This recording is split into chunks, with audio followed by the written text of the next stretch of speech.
Chicken pakoda எப்படி செய்யுதுன்னு பார்க்கலாமா? அதுக்கு தேவையான பொருள் வந்து ஃபஸ்ட்டு இஞ்சி பூண்டு பேஸ்ட்டு ஒரு ஸ்பூன் எடுத்திருக்கேன், ஒரு டேபிள் ஸ்பூன் எடுத்திருக்கேன். அதுக்கப்புறம் கடலை மாவு 2 ஸ்பூன் போட்டுக்கோங்க. சிக்கன் பக்கோடாவுக்கு ரொம்ப தேவையானதே கடலை மாவு தான். அதில் செஞ்சால் தான் சிக்கன் பக்கோடா நல்லாயிருக்கும். அதுக்கப்புறம் அரிசி மாவு, மைதா மாவு போடுவாங்க, நான் அதுக்கு பதிலாக அரிசி மாவு சேர்த்துக்கிறேன்.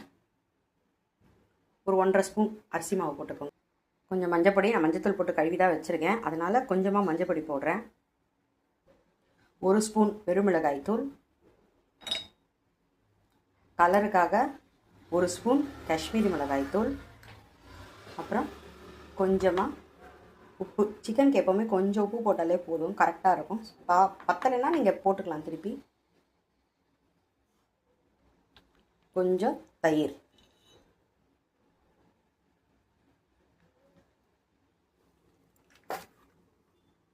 இப்போ இது எல்லாத்தையும் நம்ம ஒன்றா போட்டு பிணைஞ்சிக்கலாம். பிணைஞ்சிட்டு இதை நல்லா ஊற வச்சுருங்க. இதில் 1 ஸ்பூன் எண்ணெய் போட்டுக்கோங்க.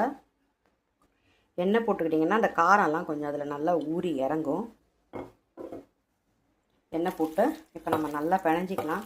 இன்னொரு விஷயம் சொல்ல மறந்துட்டேன், நான் சிக்கனை வந்து இது பாருங்கள், இது மாதிரி சின்ன சின்ன பீஸாக கட் பண்ணி வச்சுருக்கேன். சிக்கன் பக்கோடா வந்து எப்போவுமே குட்டி குட்டியாக தான் இருக்கும். 65 மாதிரி இருக்கக்கூடாது, சிக்கன் பக்கோடா மாதிரி குட்டி குட்டியாக இருக்கணும்.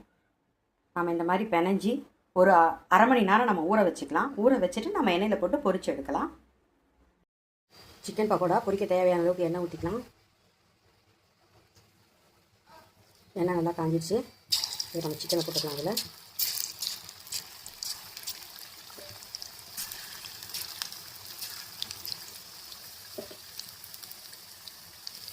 எப்போவுமே சிக்கன் போட்ட உடனே பிரட்டாதீங்க. ஏன்னா பிரட்டிங்கன்னா அதில் இருக்க அந்த மிளகாத்தூள் இதெல்லாம் வந்து தனித்தனியாக பிரிஞ்சு போயிடும்.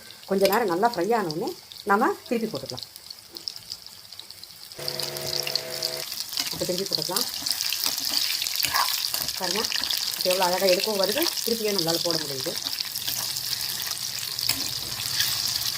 கொஞ்சம் நேரம் ஃப்ரை ஆனோடனே நம்ம எடுத்துக்கலாம். இப்போ இந்த சிக்கன் பக்கோடாவை எடுத்துக்கலாம்.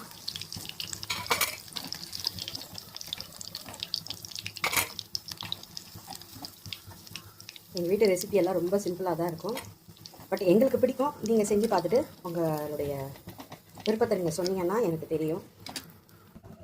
சிக்கன் பக்கோடா எப்படி இருக்குன்னு நீங்கள் செஞ்சு பார்த்துட்டு உங்கள் விருப்பத்தை கமெண்ட்டில் சொல்லுங்கள். தேங்க்ஸ் ஃபார் வாட்சிங்.